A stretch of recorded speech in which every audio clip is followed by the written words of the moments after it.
Hello, my name is Richard Ogden and I'm a linguist. I'm based in the Department of Language and Linguistic Science and also the Centre for Advanced Studies in Language and Communication.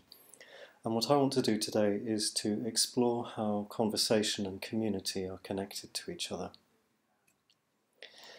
Here's my starting point. Understanding the way that we build and sustain community also means understanding how conversation works, because it's through conversation that most of our social life and our relationships are conducted. Not only that, but language, whether it's spoken or signed, is the tool that we have for interacting with one another. We take it for granted that people understand one another when we talk, but as a linguist, I'm curious about how we manage this. I'm going to show you two examples of places where it works, even when words fail.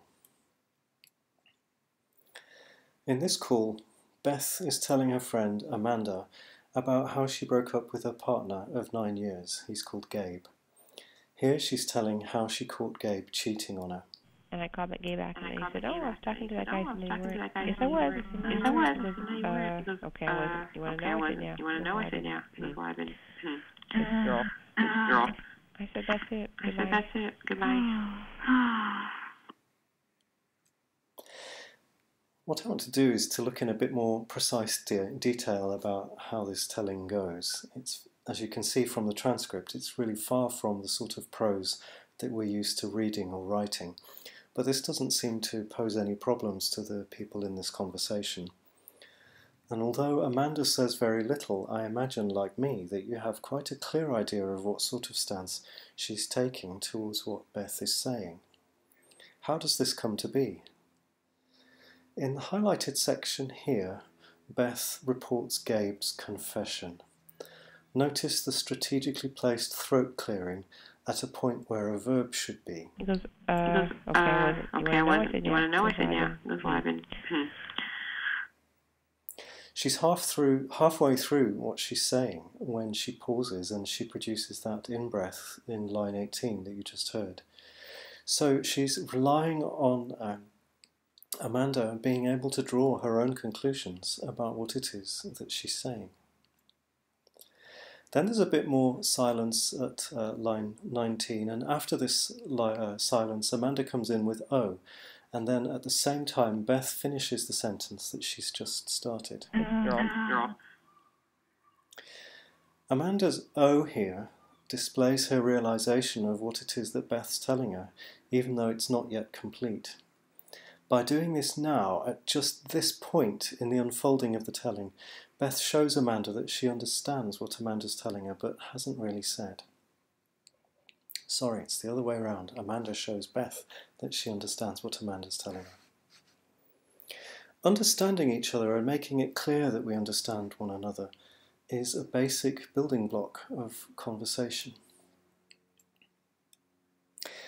Now there's a delay at the next line, and while Beth does an in-breath, Amanda produces a tutting sound, a click.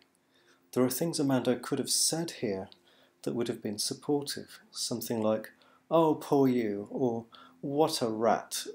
Something like that, something that would express some kind of sympathy with Beth, or show the same sort of stance towards Gabe's behaviour as Beth. But there's no evidence whether the click expresses, for example, sympathy with Beth, or disapproval of Gabe, or frustration at the situation more generally. We can only see from where it is that this is a response to what she's just learnt. It's another case where something isn't really being said, but nonetheless, support for the other person is being displayed. Let's listen to it. See, it's just a tiny little click, but because of where it's positioned, we know how to make sense of it. Not only that, but if we look at what Beth does next, she continues telling about the end of the relationship. I said, that's it. Goodbye. And in doing that, she treats that little click as not having interrupted her telling, but as nonetheless having been just enough of a response to the telling so far. This really short sample is very typical of the fine-tuning people do in conversation. They tend to lots of details in each other's talk, and they monitor the other person's talk for places where they should come in and respond.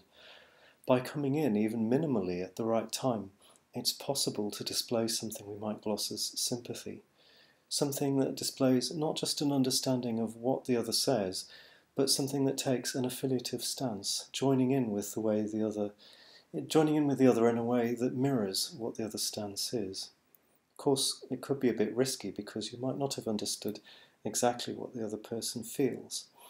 Or you might not know enough, or you might not know them well enough, or you might not exactly agree with them. But all of these things are things that we know how to handle in conversation. I call cases like this examples of audibly not saying something. At a place in a conversation where you could use words, you don't. Instead, you make some kind of a noise. These examples don't seem to cause anyone any trouble. Participants actually seem to understand what people are doing, even if it's below the surface. Here's another case. This one is from video data. Here, Rachel on the right is worrying a bit about her degree results. Laura, who's on the left, is reassuring her. At line 8, she says what sounds like a compliment to Rachel on the people that she's recruited for her experiment. You have the best participants, she says.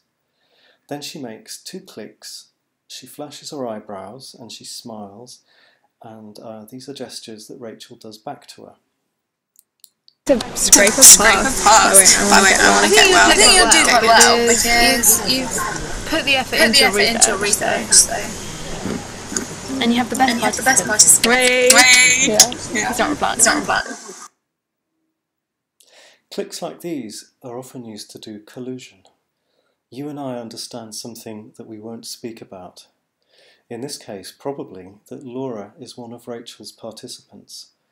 So the clicks change what might have been a compliment into something like unspoken self-praise. You have the best participants, and I'm one of them. Now, some of these verbal elements are really closely aligned with each other in very, very precise ways. Firstly, Laura smiles, then Rachel smiles.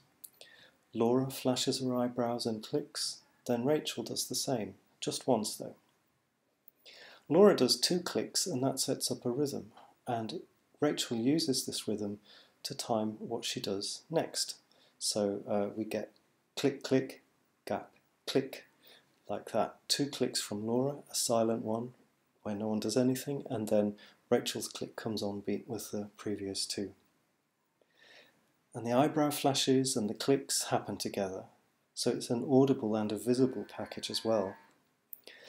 These displays of physical and vocal alignment help to get both the speakers to join in with each other, to collude in an understanding that neither of them puts in words, but is clearly obvious to both of them. And you have the best participants. Great. Yeah. Can you hear how lovely the timing there is with the rhythm? And you have the best participants. Great. Yeah.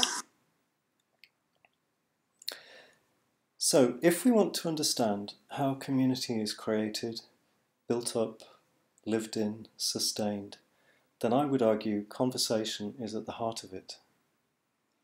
What sorts of conversations are we having now? How are they affected by physical distancing, facial coverings, fewer opportunities for small talk? What things can we do to make the most of what's possible? And what kinds of interactions do we need to encourage? Thank you.